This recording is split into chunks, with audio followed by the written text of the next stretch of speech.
Welcome to our show, Breaking the Barrier, Nurturing the Virtuous Woman.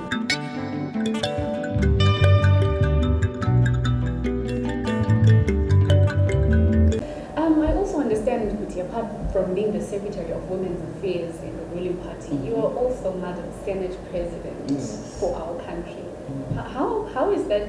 How is that position? What does that entail for you, for every woman out there? I think that one now, as a woman who came this long way, it's very important that our women should be in a position to know that the women can go as far as that position, and even beyond, even becoming vice president, even going to be a president. With the president we have, who supports the women, I don't think we will fail. That one now, I started being a deputy speaker of the National Assembly, because since the time I started being a member of parliament, I got in 4 terms, I think, 4 terms, because after being elected at that time, no one could compete with me. Of course, I had to make sure that I work with the people. And I was a rural member of parliament in Mutop. So I enjoyed being with the women. So this made me become a member of parliament for quite a long time. So one other time, and then I said, why can't I become a cabinet minister? Then I said, no, I think I will enjoy being a deputy speaker. Then I was voted in deputy speaker. Then the following term was now the second republic, where I was voted in Senate President. So, being a Senate President now, I lead the other house of parliament, because we have 2 houses. 2 houses of parliament. I have got the National Assembly and the Senate.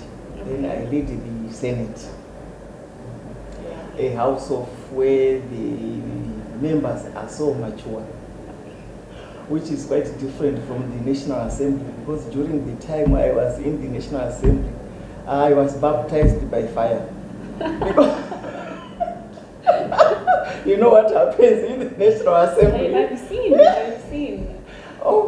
So I completed my 5 years, but now I was so happy to be elected in the National Assembly, because the people are so mature, they debate nicely. Of course.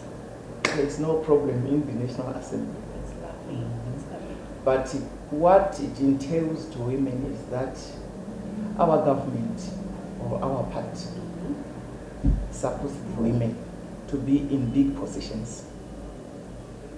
If it is our president, I think is so much willing to have women, the 50-50 which we always talk about. The representative. Because what happened is, we have Mr. Mudenda is the speaker.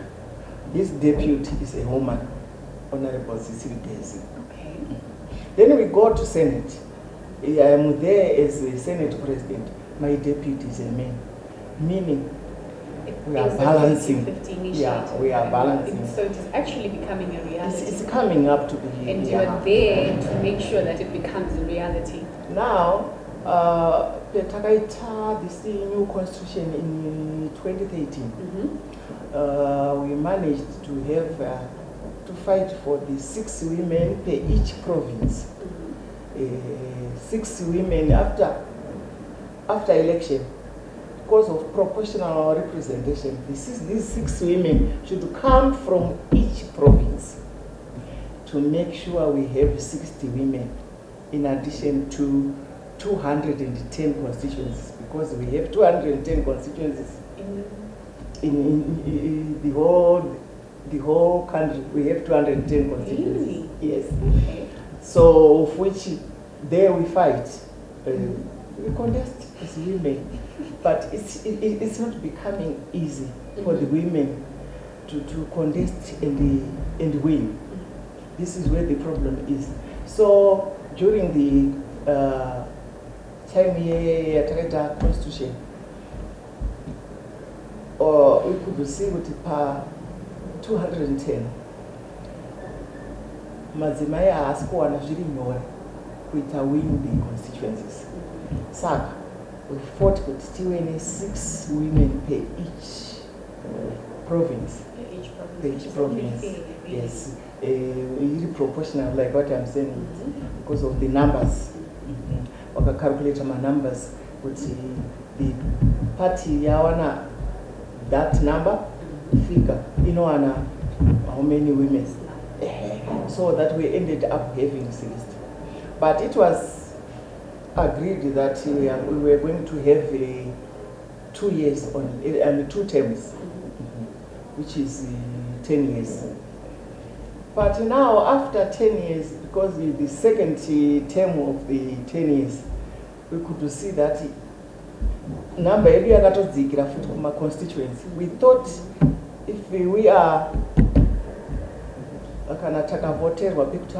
the second term, Mazimani are able to what she wanna constituency. Takatona no, meaning Mazimaya are enough resources to fight for the constituencies. You see, this is where the problem is. And also, even if that one is a problem, our women, traditionally or culturally, those positions, you see, because take yourself on the election day, who my constituencies go to vote. You see my lines. They are voting in a woman, which means we need to conscientize them. Mentality actually got because you are one to that. Usually, you see, even so our women, women can do it. We used to have an organization, women can do it. Yes. I think even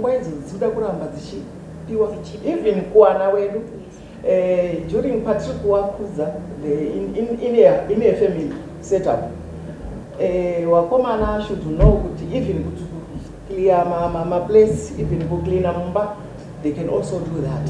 Not saying this is the women's work, this is the boys' work. No.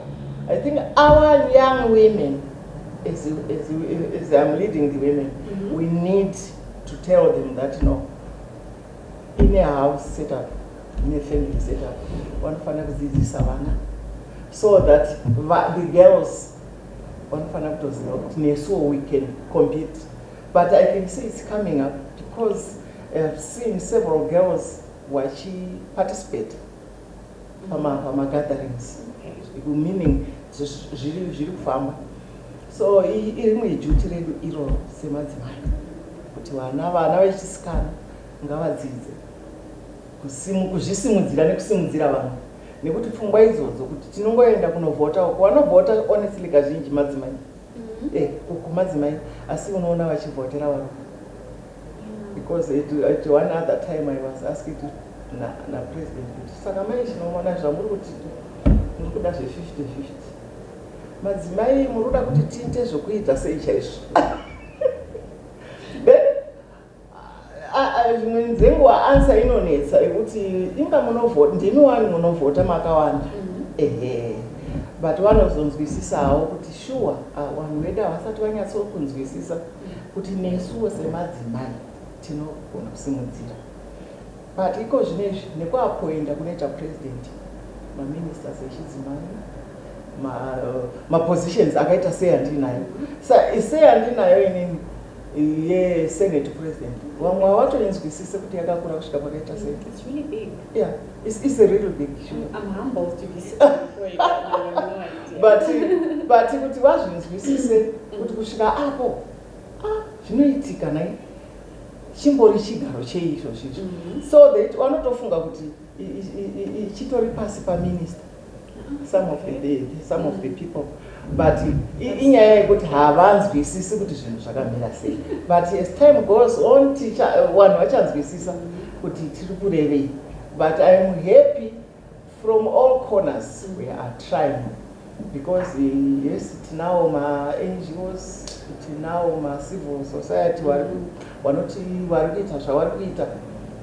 Tichashanda pamwe chete, tiri kushanda pamwe chete, because this time President wakati vanotisapota kuti take continue this is 6 women in the women's quota.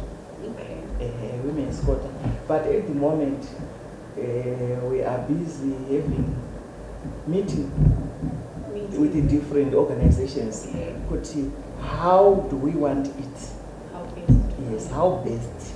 Because do we keep on having the 6, or we have it in the constituencies, that is the 210, we have half, of which is not very much easy.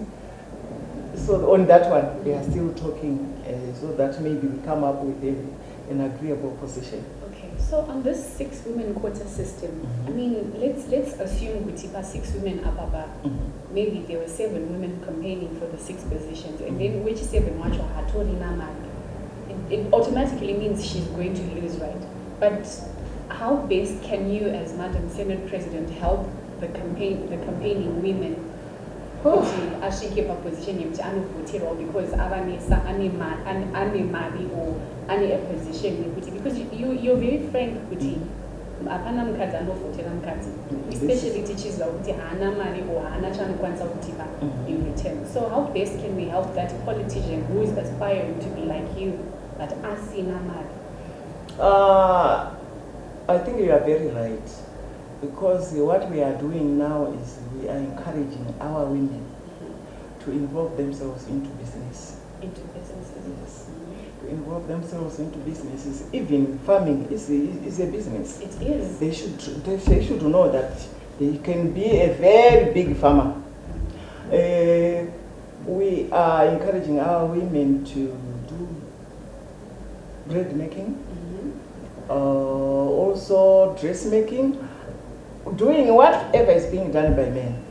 They should do, so that Wanaskan can also copy from them, and also you won't fail to compete, because the president said Zimbabwe is open for business, not by those who are coming from outside, but from the locals. We should also make sure we have involved ourselves in businesses. It's very important, so that at least you have something. At least you can also just maybe offer a drink when you are having a meeting with the women. Of course. At least. You can also even maybe buy some matemba, so that it's enough. Even a bar of soap. You see? So we are encouraging to do whatever they can do. We are encouraging the women, and also the encouragement, because because you can see someone when you are talking that is this possible? We are very much unfortunate in COVID. We are not able to go around and talk to the women. Yeah, no, it is taking too long before we go down and talk to the women, encourage them. But see, this one you can do. How do you do it? 1, 2, 3. You see? So it's very important. But COVID zvatitorera time kuti tidzokere kuwanhu wedu, but I don't know mwari wachatinzwa, because taakuda kutoenda kuma-elections kuti titaure nevanhu tichivaencourage to conscientize them mumusoro mavo kuti isu tiri ma-leaders makuru, because if you can raise up these guys vakomana vechiruma mazirume ano wakabva mumaoko achibva mudumbu achibva mumaoko unonzwa uchinzi mothers language but that mothers language taakuda kuti iedhere kuti you can become a leader. Mother, you can become a leader of this country. You can be a member of parliament. You can be, but I'm happy. I think I'm very thankful with what the president did. We went to Vic Falls where he was invited by the women councillors. Okay. Vachikumbira kuti can't we have a quarter year 6 year akapiwa parliament? Why don't we have a quarter of council? Okay. Yes. President wakazvisapota wakati imimi ndimi mbuya ine proposal yenyu macancelors akati in each council if we can have 30%, kuti anditi say a council has 50 councillors, then 30% of 50 wanongotorwa vari madzimai chete. Okay. You see, so kana vari vasikana, meaning the rural areas or in the cities, is going to develop. Because when those people are there, they remember that it's a woman who goes to maternity. It's a woman who goes to fetch water. It's a woman who needs that road. You see? So, meaning in those areas, it's going to come up well. So, that one, the ministry is working on that. That every council is going to have 30% of their number, women councillors. So that one is moving. I think very soon we are going to be able to achieve the 50-50. All right, no, that's amazing. As we reach the end of our interview, I would ask you to at least give the women out there listening to this show of ours a few words of encouragement from a woman like you. Sure. The women there, I am encouraging them that no, you can't just stay at home.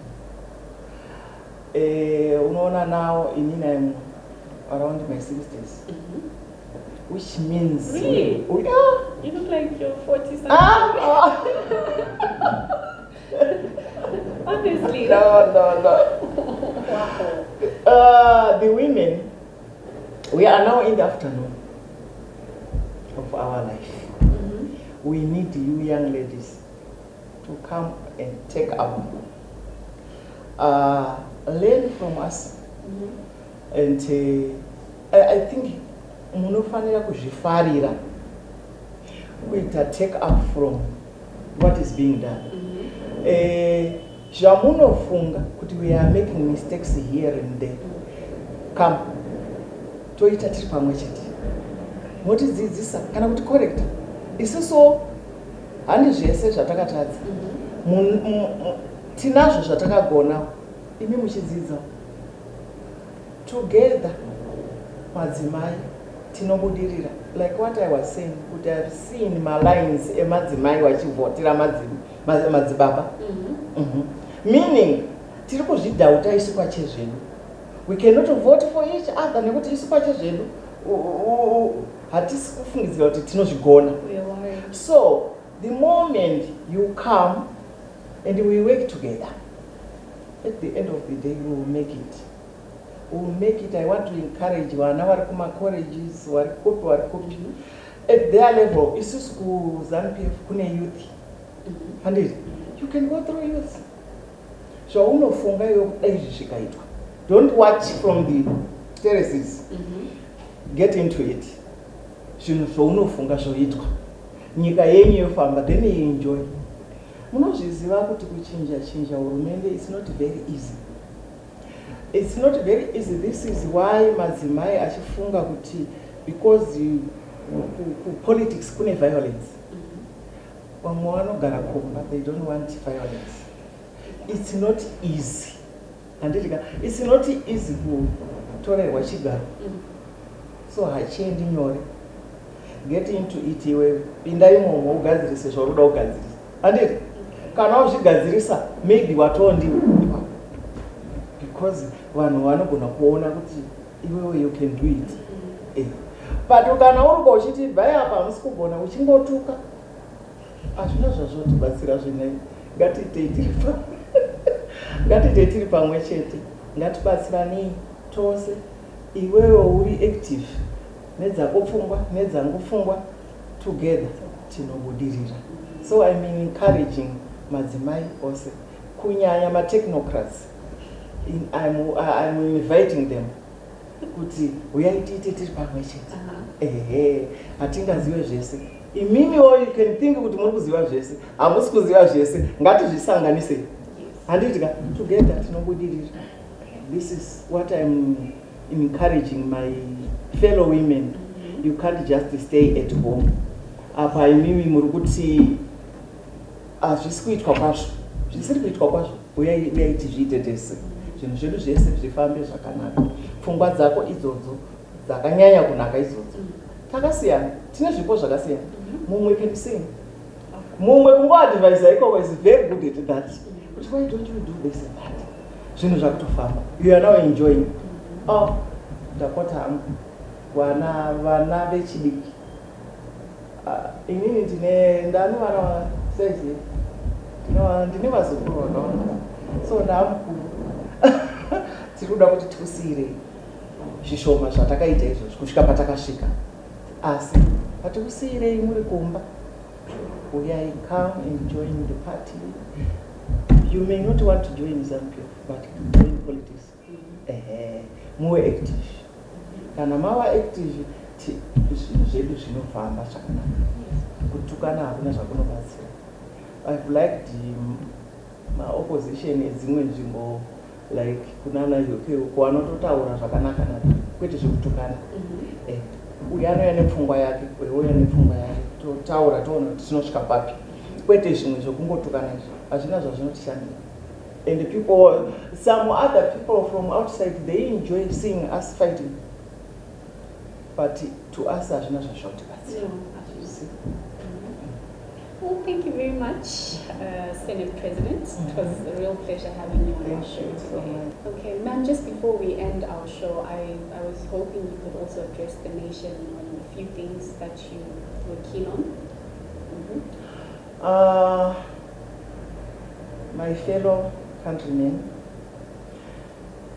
Zimbabwe is our country. Inonida isu kushanda kuti tisimudze. Hatina imwe nyika yechipiri. Zimbabwe ndiyo yedu. Of which tinotarisira kuti pfungwa dzamuinadzo ngadzishande. Ngatibatanei sevanhu vamwe chetewo. Tichiwaka nyika yedu. Semadzimai kunyanya, ngatiregei kunyanya kusara kumba. Tichifungidzira kuti vana baba chete ndivo vanonoshanda. Ndiri kufara kuona madzimai ari kuedza. Muri kuedza chose kubika chingwa, kusona, kubika sipo, kuita sei. Izvozvo ndo zvatinofanira kunge tichiita nekuti tiri kufanira kusimudza tega nyika yekwedu, iyo nyika inonzi Zimbabwe. Haina mumwe achabva kwaanobva achiuya achitibatsira isusu ndisu tinosimuka tichitsvaga mazano, tichiwedzera zvamunoziva wewe imimi nezvinozikanwa neutungamiri hwenyu. Ngazviuye tigadzirise nyika ienderere mberi. Chinonyanya kudikanwa kubatana. Chinonyanya kudikanwa kuwa nechido chekuti nyika yekwako isumuke. Iko zvinezvi tiri munguva yeCovid. Tiri munguva yekutambudzika neCovid. Iyo yadai kutikonesa kuti tifambe zvakasununguka. Tichienda tichiuya kwamuri ikoko tichipanana mazano. Kana tikanzi sisu ngatiitei mask up. Ngatiitei mask up, tobva taita mask up. Apa ndiri kukwanisa nekuti ndiri kure nomwe wandakagara naye, ndiri kure nomwe wandakagara naye. Zvonzi itai social distancing. Toita social distancing. Tonzi isusu ngatinobairwa, ngatiendei tinobairwa nekuti kufa kwatinoita kuruza yatinoti vanhu vanoshandira nyika kuti ienderere mberi. Saka ndiri kukukumbirai chose imbotangai maita chido chekuda nyika yekwenyu nekuti ndiyo chedzi. Ndambotaura nezvenyaya yemakomuredzi vedu vamwe vakaparara muhondo. Wane pavo pavakaita. Imimi munotarisirwa kuva nepenyu pamunoita izvozvo kusimudzira nzvimbo yaugere. Kukanzi tiri kuenda kunoforoma zvidhina tivake kiriniki, iwe wanikwa uripo. Nekuti kiriniki iyo haimbobvi, nyangwe unosvika ufe, kiriniki inosara iripo ichibatsira nyangwe wachateera. Saka uzowanikwawo une chako chaunosiya wakaita mukati mekurarama kwako, zvoreva kuti iwe uri muZimbabwe uchishandira Zimbabwe. Mazvita. Thank you, Madam Senate President, for coming through on our show today. We're truly humbled to have you over, and see you next time.